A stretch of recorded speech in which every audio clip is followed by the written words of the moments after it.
one vote of those present and voting. Special majority, 2/3, 3/4, 9/10, that varies from state to state. Secondly, in the matter of the constitution, there is an possible undemocratic principle acknowledged that Parliament alone cannot amend. It must go to somebody outside, some institution outside of Parliament to ratify. So for example, in the US, once the Congress, the Parliament passes the amendment, it must go to the states. 50 state legislatures, 3/4, 37 must say yes. In Australia, it must go to a referendum. In Malaysia, the position is complex. We have 4 separate procedures for amending the Perlembagaan. Some provisions can be amended by a simple majority of those present and voting. Mostly the schedules, the oaths and all, that's very simple. Number 2, the bulk of the provisions can be amended by a 2/3 majority, but not of those present, 2/3 of the total membership. So 2/3 of 122 in the Dewan Raj and 2/3 of 70 in the Dewan Member. The third set of provisions.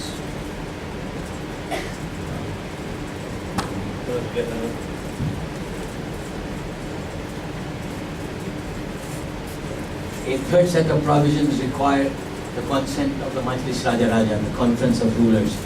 These are what could be called the sensitive provisions of Malaysian body politic, Malay rulers' right, Islam, Bahasa Melayu, citizenship rights of everyone. So there are 10 provisions where the Majlis Raja Raja, 5 out of 9 rulers can veto an amendment. The fourth set of provisions must go to the governors of Sabah Sarawak.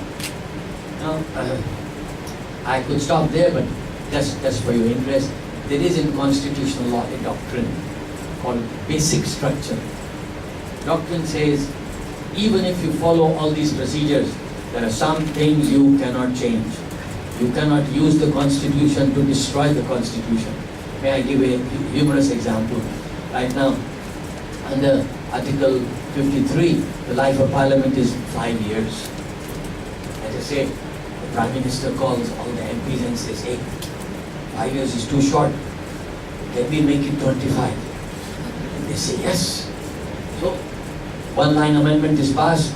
In Article 53, the word 5 shall be changed to 25. That's it. Amendment, 2/3 majority. Amendment is passed. Can you do that? Can you change the life of Parliament from 5 to 25? Basically what you are doing is you are postponing elections in the next 5 years. Now this is the basic structure argument. You can't destroy the fundamental pillars of your constitutional setup. Now the main dispute here is what are the fundamental pillars? And who decides what the fundamental pillars are? Are the judges qualified to decide? Should Parliament decide? Should the Raya decide? In India, the doctrine is Parliament cannot decide. Judges cannot decide. You have to go back to what they call the Constituent Assembly. In other words, you have to go back to the, it won't just be Parliament. It will have to be something much more than Parliament. The same type of assembly that drafted the, not drafted, that actually approved the Indian Constitution. So that's the issue of amendment process. You also mentioned about ignorance. Don't worry about that, Zuhaira. We are all in various states of ignorance. I think the whole of life is spent rolling back ignorance. Even those who are knowledgeable, I assure you, they are ignorant in many parts. So there's nothing to worry about that. But of course, gaining knowledge is a journey, not a destination. Then Jenny, your comment about Kelantan. I have to say 2 things here. First of all, enforcement of morality by the law. Morality, I don't only mean sex morality. Any number of issues from gambling to drinking, surrogate motherhood, abortion, free sex, drugs, morality. The Malaysian Constitution would permit the federal parliament, by way of the penal code, by way of anti-gambling laws, to impose morality. So if there was a federal law passed to this effect that there would be some restrictions, maybe not about hair, because hair salons are in state hands, licensed like you must say. Let us say the federal penal code is amended to say extramarital sex is a punishable offense. That can be done. Can be done. The problem in Kelantan is that they are trying to enforce morality. Whether they should or not is a highly debatable issue. They are trying to enforce it in the name of Islam, and I think that was wrong. Because Islamic values and Islamic provision should not be compulsorily applied to non-Muslims. So the statement by the councillors, will not compromise on Islamic values, that I thought was off the mark in terms of law. I think they should have simply talked in terms of ordinary public morality. If it was public morality, then it would be a separate debate. It won't be a religious debate. It won't be Islam versus others. It won't be a case of imposing Islam. It would be an issue whether there should be morality or not. You remember many years ago there was a case at KLCC, boy and girl I think were kissing, mooching, and they were taken to court and they argued in terms of they argued in terms of personal liberty. The court said, sorry, there's no personal liberty to indulge in immorality so publicly. So my answer to you would be this, whether girly barber shops and such saloons should be allowed or not is an issue of conventional morality versus modern ethics of personal autonomy. That's a very huge issue, law and morality. It has nothing to do with religion necessarily. But I certainly disagree of the Kelantan government, or any government for that matter, trying to impose the morality of one religion over others. Coming to Jalukman, your question is very, very broad indeed. You commented about the internet. Yes, I think internet is being abused by many, but on the other hand, it has done a lot of good also. It has opened up alternative source of information, and to that extent, it is both good and bad. Now, I agree that what is happening these days is the social contract, the covenant of 1957, the fundamental features of the Malaysian constitution are being challenged. I totally agree with you on that. I acknowledge that lot of people actually have sent very, very abusive email to me whenever I talk like that. I try to say, let's study the constitution some more, let's revive. They say, what rubbish? What is there to revive? What is there to respect? This is a useless document. It was done 55 years ago. It's time now to move on to adopt new ideals. So I think that is happening. The fundamental features of the social contract in 1955 and 57 are being severely condemned by many people. Now your question was, are quotas a violation of equality? Obviously the answer has to be yes. Any quota is. On the other hand, equality has never meant absolute equality. Equality has always permitted, even in American constitution, Indian constitution, affirmative action. The problem in Malaya was this, that affirmative action was written into the constitution, but no machinery was provided for its fair, impartial, proper enforcement. Article 153 was left in the hands of politicians, and they enforced it in such a way as to benefit themselves. That's where the problem arises. If my office boy were to get a house 10% cheaper than me, I really have no objection.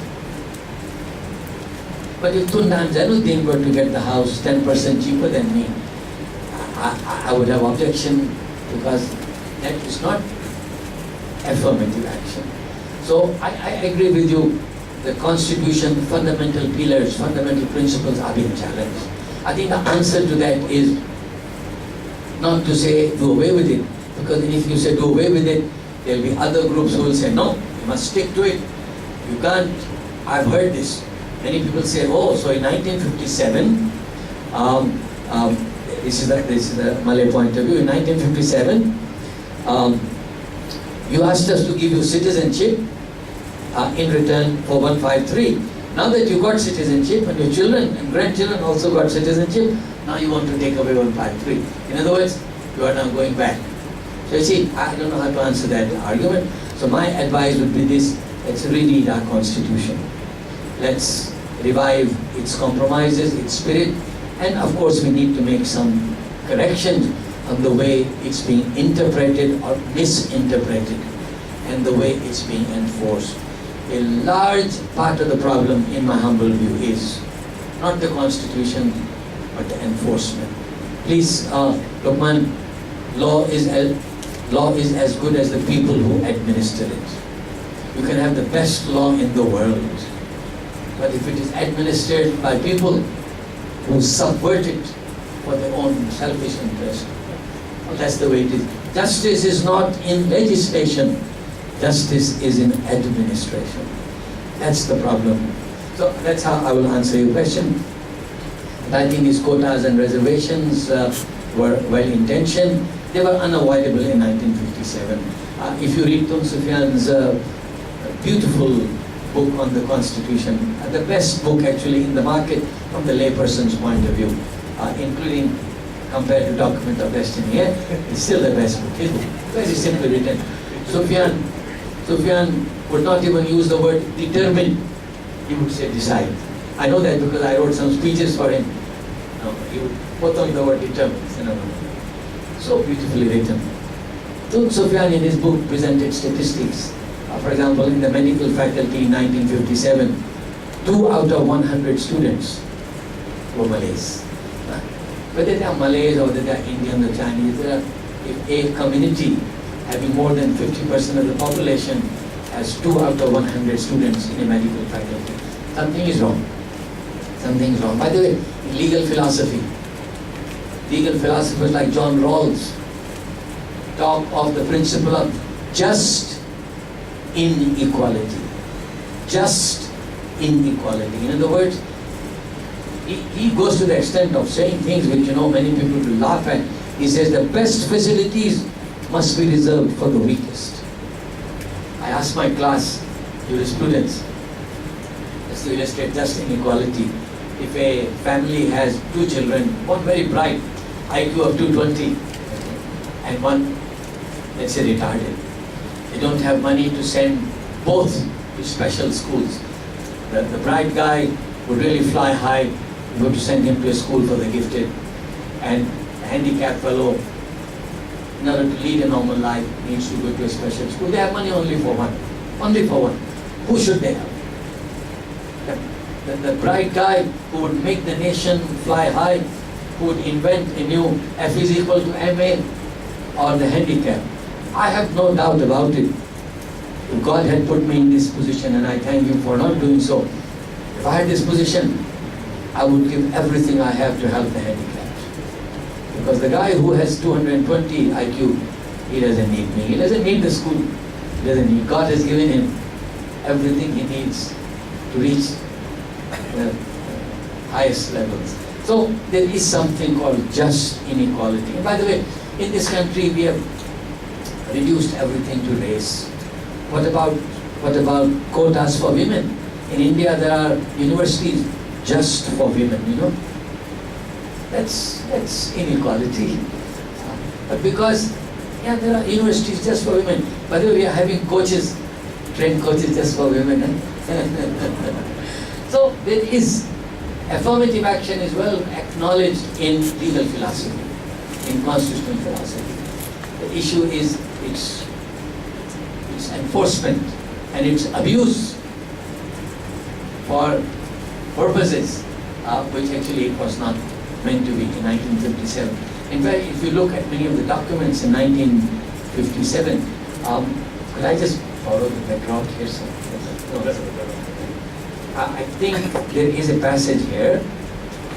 Please give me a minute. I've lost touch, but there is a passage here from 1957 itself. Maybe I can't find it right now. whereby it was clearly stated that Article 153 should not be used to benefit the rich. It should be used to benefit the poor and the have-nots. That's not the way it has worked. I think we need to understand what the Parlambagan laid down. First of all, literally laid down the letter of the law. Secondly, its spirit. And of course, I can combine that with one Zohara's statement. Yes, now and then adjustments may have to be made. Law is not written on stone. Adjustment, but there should be dialogue. The problem with the internet is in Malaysia, and I have to say this with a little bit of feeling of anger also, though I should not talk like that.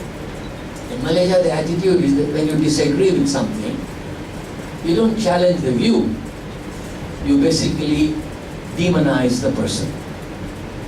So we talk of freedom of speech, we talk of civil society, but actually we don't really behave so civilly. Many people in civil society are most uncivil people around. They don't challenge your view and prove you wrong. They question how much money did you receive to write this article. They call you bastard, they call you bodo, they call you barwa, and they put a full stop at that. I mean, to call somebody a bodo is alright, that's not a problem, but tell me why I'm a bodo. So that, and then they won't give their name at the end of the... I've had that problem with Malaysia Kini. Malaysia Kini will invite comments.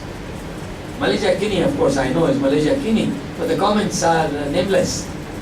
So what do? They write filth, absolute filth. They make accusations, all sorts of accusations which are very, very hurtful. I'm okay, I can live with it. But you see, sometimes it hurts your family. My daughter will say, I want to reply. I said, don't be silly. Right now only I'm being whacked, and you'll also be whacked. Don't do that. Thank you very much. In Malaysia, I think soon we need to have quota for men for university. Yes. Yeah. Maybe we can have, how long do we have? Another 15 minutes? Yeah, okay. A few more questions. Thanks, yes. Yeah, the person behind put up the hand first. Yeah. Who took the hand first? You, and then you, and then you. Okay, that's it. So the fourth one, bro. Can you take four? No reason to take four. Yes. Hi, I'm Stephanie. Yeah, thanks for the talk. It's very enlightening. I just want to know, what does the Constitution say about Orang Aslis? Because you did mention Malays are very connected to their land, but Orang Aslis are very, very much connected to their land. So what does the Constitution say about it? And how does it protect Orang Aslis' rights? And secondly, if Malaysia is really blessed, where we are given the real opportunity to actually amend the Constitution, not by politicians for their own gain, but who do you think should be in that amendment process for the betterment of Malaysia? The true meaning why we should amend the Constitution. Who should be in that process? Who should be in the process of amending the Constitution? Second person, yes. Jose. So sorry, again, name? Jose.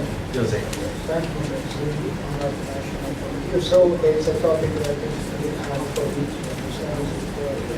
The Constitution says that Islam is the official religion of the Federation. And at the same time, there is the declaration probably from, not from the law, probably from God, that Malaysia is not an Islamic country.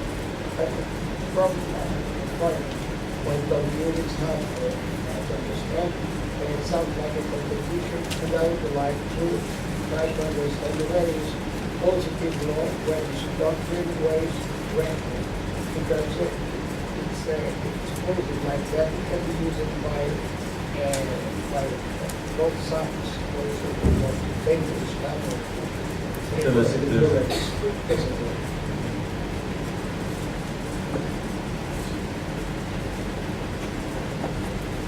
third person, the judgment that is. Yes.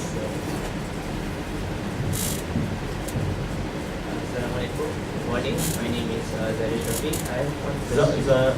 Zarish Shafiq. sorry. I have one question about hostility issue. So, do you think that there is a conflict between Article 11 clause 1 and Article 11 clause 4? And what do you think that we need to do to resolve this issue? Do we need interfaith information? Thank you. Thank you. And Shannon, one more. One more. No. Okay, report. Sorry.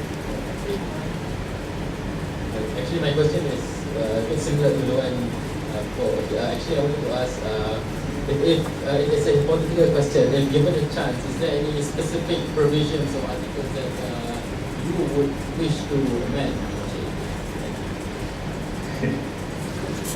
Okay, so. In other words, you say anything to make it better. Yeah, any specific articles or provisions. Interesting. Lawyers never give advice unless you put money in their mouth first.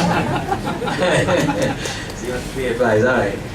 Let me first go to Stephanie. I hope I got your name right. Where is Stephanie? Okay, yes, yeah. Orang Asli. Actually, the article on equality, Article 8, has a specific provision that laws may be passed, reservation and quotas may be made for the benefit of the Orang Asli. Well, that was 1957, and we forgot about the Orang Asli. I fully agree with you that they are very attached to their land. I've heard Orang Asli tell me, for example, in one case where their land was being taken away for development, the person said, kill me first before you remove me from this land, because he says the souls of my ancestors roam the forest, the bones of my father and grandfather are interned in the soil. So I fully acknowledge that their rights have been gravely violated.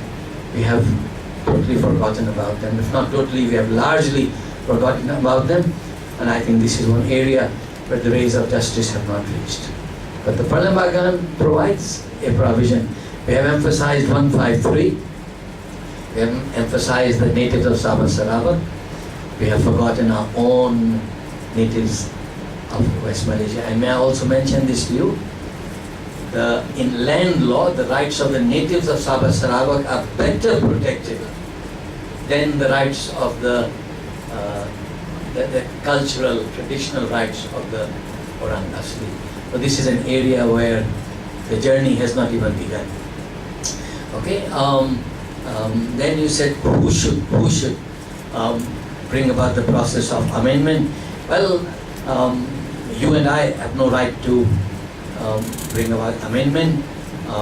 The Rakyat may pass a motion to amend article this or article that. That will have no effect in law. A referendum has no effect in law. Law has to be amended in accordance with law. To amend the law, you have to follow the law. And the procedures are provided in Article 159 and 161E. I outlined them to you. There are 4 procedures. However, to accommodate your point, there's nothing to prevent the government from consultation.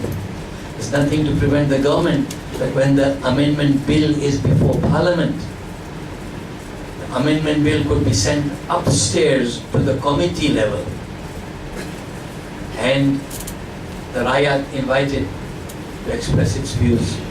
We in this country suffer from a Sulit syndrome. Sulit. Everything is Sulit. Secret.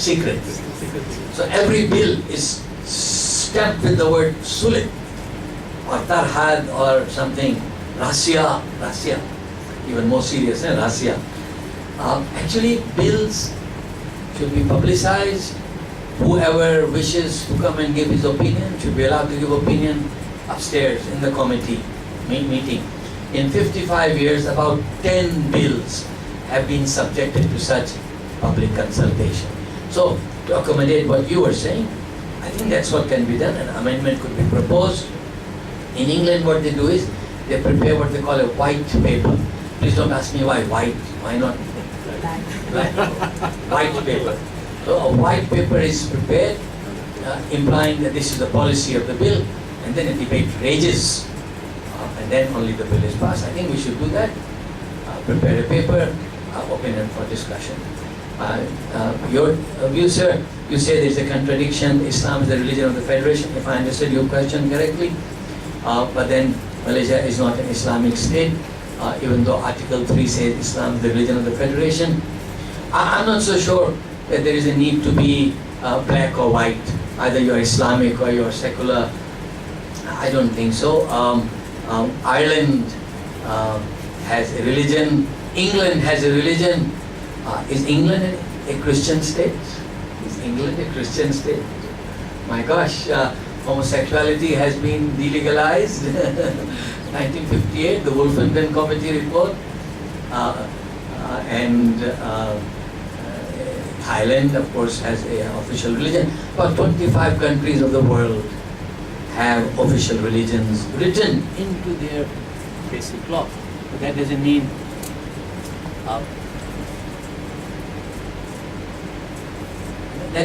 that they are necessarily theocratic states. Theocratic state would have to be much more than simply a recognition of a religion. To me, Article 3's implication is this, and this is not my opinion, this is the opinion of the case decided by Tun Saleh, whereby, Zarif, what's the name of the case? Che Omar Che So,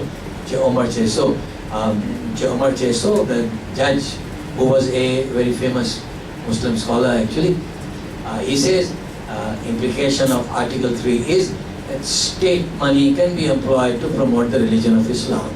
So you can build mosques, you can have Quran competition, you can teach Islam to Muslims in the schools, you can pay the salary of the religious officers. But it does not mean that Malaysia is an Islamic state. Islam is not the highest law of the land. Sharia is not a ground for declaring any other law to be invalid. In that particular case, Che Omar Che So, the dangerous drugs law was challenged as un-Islamic on two grounds. Number one, in the dangerous drugs law, there is a presumption of guilt. The moment there is a certain amount of drugs in the possession of someone, he is presumed to be a drug trafficker. So they said this is un-Islamic because in Islamic criminal law, there is no presumption of guilt. Everyone is innocent until proven guilty. Second argument was drug trafficking is not a hudud offense. It's not an offense in the Holy Book, and as such, you should not impose the death penalty. On both grounds, the judge said, whether it is Islamic or un-Islamic is not the issue. The issue is this law permitted by the Constitution? Article 149, subversion, law on subversion permits such a law, the law is therefore valid. So I personally think there is no need to adopt either you are a theocratic state or you're a secular state. I think we can walk the middle path, and I think that's what Malaysia did. Many other countries, Thailand has such a thriving sex industry. Surely that's not in accordance with Buddhist religion. So I think in countries there can be many streams, that currents and cross currents. So I leave it at that. And Zarif, I don't think you're allowed to ask questions. He is my class. He always asks questions in the class, but it doesn't matter now that you ask. Article 11, Clause 1 says that every person, it's not every citizen, every person is entitled to freedom of religion. And this freedom includes three things. First of all, to profess. Secondly, to practice. And thirdly, to propagate. But the propagation part is limited by Article 11, Clause 4. And that is this, that any propagation of any religion to Muslims can be regulated by law. So your question is, does Article 11, Clause 1 and Article 11, Clause 4, do Article 11, Clause 1 and Clause 4 clash with each other? Yes, I think they do Razif, they do, Zarif, they do clash, but the clash exists in the Perlembagan itself. The Perlembagan says you can propagate, so I can propagate, but if I start teaching Hanafi doctrine to Anas, I am not allowed to do so. Clearly there's a restriction, but this is a constitutional restriction as a matter of pre-Merdeka compromises, and there are many provisions of the constitution which clash with each other. Yes, everywhere in the world it's like that. There are many provisions which clash with each other, and so if the clash is between the constitution and an ordinary law, then the constitution prevails. But if the clash is between the constitution and another provision of the constitution, you can't do anything. And Zarif, Sabah Sarawak have special rights. You cannot practice in Sabah Sarawak. They can practice here. That's a violation of equality before the law. But sorry, it's permitted by Article 161E, capital E. The constitution is full of clashes. Sultans used to have immunities, MPs have privileges, foreign diplomats have privileges. So every constitution has hundreds of conflicts. But that's the way constitution is. A constitution is not a motorway, it's a maze. All constitutions are maze, not a motorway, but that's what life is, isn't it? Okay, then last question was, what could I change? I'll answer the question, you tell me first, where should I send the bill? Send it to Anas, send it to Anas. Well, I don't really, I was just joking. Lawyers charge fees most of the time, and law teachers, we don't charge fees. We just put our foot in our mouth. If I could, I think one of the urgent changes that are needed is to Article 121(1)(a). 121(1)(a) separated the Sharia codes from the civil codes. The intention was noble, because what was happening was this, that in some cases Muslims would have a family law matter, let's say in a family, the Sharia court made a decision about a Muslim wasiyat, Muslim will. One of the parties is dissatisfied, went to the civil court overruled the Sharia court on the interpretation of Islamic law relating to wills or relating to inheritance. By the way, Islamic law of inheritance, and I don't say that with any sense of praise or condemnation, neutral statement, one of the most complicated laws of inheritance ever devised. It really is very difficult. There are several grades of heirs, how one gets. So Sharia courts will make a decision, a civil court judge, and in some cases the civil court judge was a non-Muslim, overriding the provisions of the Sharia court. That was unacceptable to many Muslims. So that's why Article 121(a) was amended, was inserted to say that the High Court and courts above shall have no jurisdiction in relation to matters which are in the jurisdiction of the Sharia courts. Now the problem is this, Article 121(1)(a) is thunderously silent on the issue as to who determines what is in the jurisdiction of the Sharia courts. Who determines? Whenever you have jurisdiction and I have jurisdiction, somebody else has jurisdiction, obviously there will be situations, we call that legal pluralism. In legal pluralism, definitely there will be situations where there will be clashes. There has to be a referee who decides. That referee doesn't exist. 121(1)(a) is silent on this issue. So what happens is, let's say, Hindu husband, Hindu wife, one of them converts to Islam and goes to the Sharia court, takes the children with him, converts the children. The Sharia court then gives custody and guardianship, and the Hindu wife is left high and dry. In my personal view, neither the Constitution nor my religion, Islam, permits that kind of injustice. You can't behave like that towards a mother, towards a human being. I think the matter must be resolved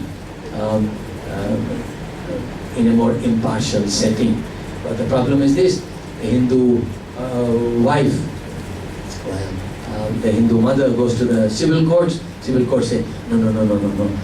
Since this is a matter of conversion of the children and the rights of the Muslim husband who has now converted, I cannot handle the case. This is not right. I think we need to change 121(1)(a) and clarify as to what happens when there is such a situation. One party is a Muslim, the other is a non-Muslim. By the way, in answer to my point here, someone may correctly point out, that actually the law is not entirely unsatisfactory. The courts have in many cases said that Sharia courts have exclusive jurisdiction. Sharia courts have exclusive jurisdiction only when the matter is covered by items in Schedule 9, List 2, Item 1. In other words, only when it is Muslim and Muslim. Or when the topic is covered, topic is those 10 topics mentioned. In other areas, they have no exclusive jurisdiction, the civil courts have jurisdiction. The problem is this, that Muslim judges refuse to handle cases. They are abdicating. They are not doing their duty to protect, defend the Malaysian constitution. There are exceptions. Tun Hamid, in one case, clearly said, constitutional issues must go to the civil courts. And just 2 or 3 weeks ago, Justice Hishamuddin, God bless him, he comes out with fantastic decisions. That's why he was not promoted for a long time. But now he's on the Court of Appeal. Hishamuddin was handling a case of a 7-year-old girl who was given away by her Hindu parents to an orphanage, Muslim orphanage, and so at age 7, Sharia people came and converted her.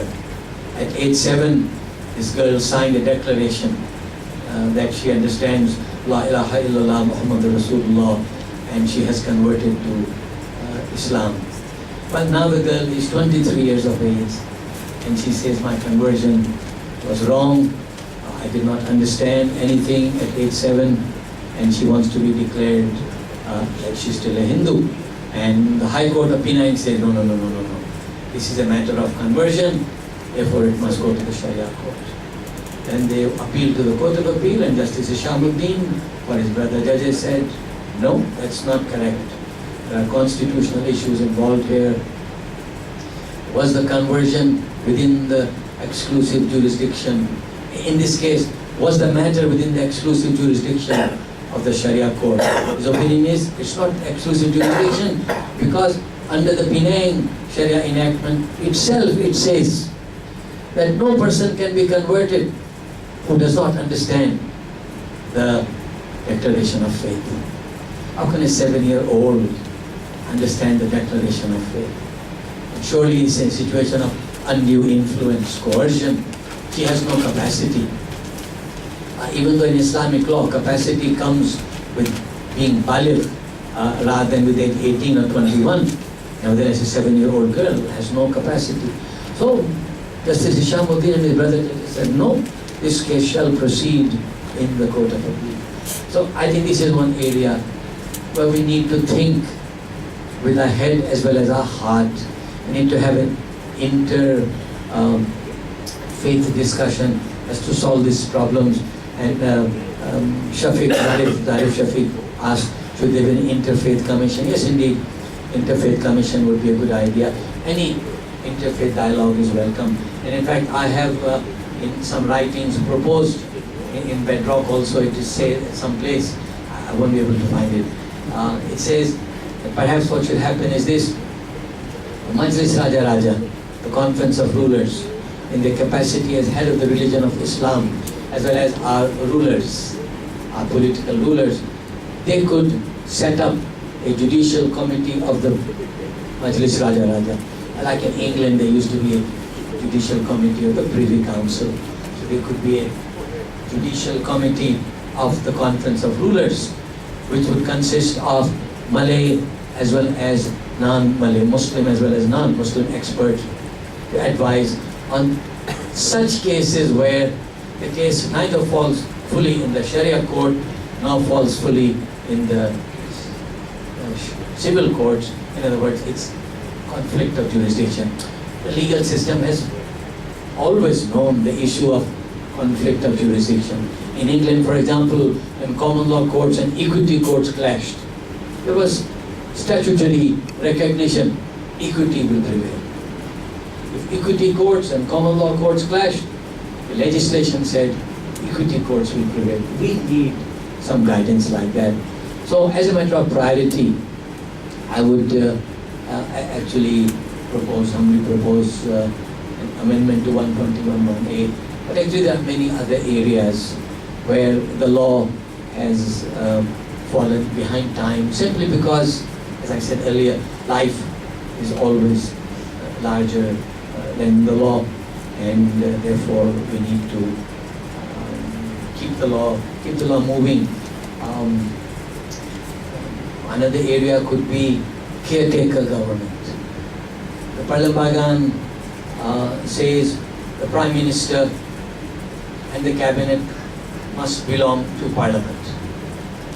Prime Minister to the lower house, Cabinet either house. So they must belong to Parliament. Secondly, they must command the confidence of the lower house. Once Parliament is dissolved, there is no question of belonging to the lower house. There is no lower house anymore. There is no question of commanding the confidence of anyone. Your confidence, your legitimacy is gone because there is no house. So the Constitution is thunderously silent on who has the right to rule the country during the interim period between the dissolution of one parliament and the convening of the next parliament, which period may take 120 days. Why 120? Because once parliament is dissolved, elections must be called within 60 days. Once elections are held, the new parliament must sit within another 60 days. So 120 days. Who has the right to rule the country? We have followed the British Convention. British Convention is the Prime Minister who called the election will remain in a caretaker capacity. But in a caretaker capacity, what can he do? Can he declare emergency? Can he dismiss judges? Can he appoint a new KSN? Can he appoint a new IGP, new Chief of the Armed Forces? Can he invest?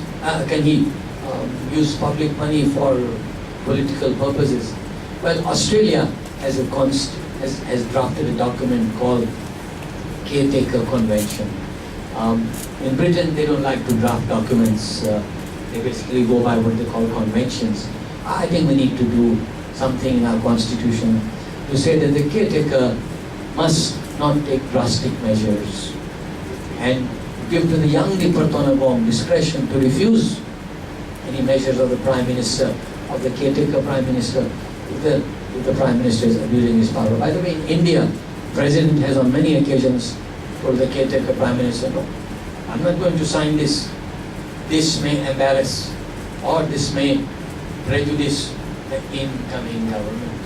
Whichever it is, you may be the incoming, but we cannot tell. So I think that would be another area. Thank you. Thank you, Professor. I hope you and I have you've seen that by joining this simple half-a-day session, we are introduced to the constitution of the country, and we hope that we have a bit more. Sorry, I think I closed it. And I hope that you want to know some more. I suggest you buy these books. The Star, which is the publisher of the Document Destiny, is kind enough to bring their books here. Outside 68 ringgit, here is 55 ringgit. So I suggest maybe you want to buy one. I've read 3 books on the Constitution seriously. The rest I just browsed through. I have Aziz Bari is another one in Malaysia, Professor Bari. The first one was the one mentioned by Prof, Introduction to the Machine Constitution by Tutupian. And this is the second one. And the third one is this, the bedrock. And here again, if you want to know more about the Constitution, I suggest just let's pick this up. Thank you very much, Prof. Very happy to have you here. And thank you to all of you. I'm going to pass back to Aziz. Thank you, Prof, for that very informative, very enlightening session. And thank you, Anas, for moderating. Next, I call Mr. Azri Anis Subidi, our director, in front to give a little token of appreciation.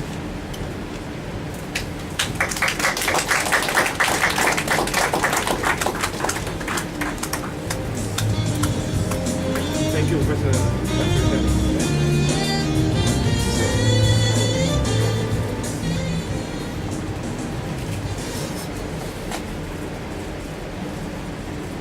Yeah, okay. Next, we have the book signing session. For those of you who already own Prof. Shah's book, The Bedrock of our Constitution, you may proceed to queue in front. And for those without the book, it is available at the counter behind there. And it is available at a discounted price at 30 ringgit compared to the market price of 34.90. So please take your opportunity to browse the counter behind. And once you have your book signed, please, our light refreshment is prepared at ZTS2, the room across this room. That is all from me today. Thank you very much for being a very good crowd today. Thank you for the questions. And that is all from me today. Thank you.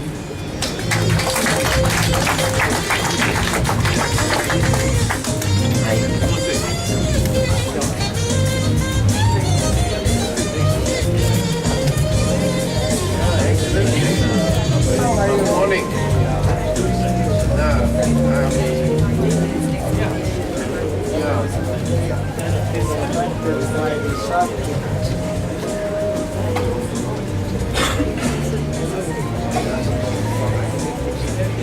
Yeah.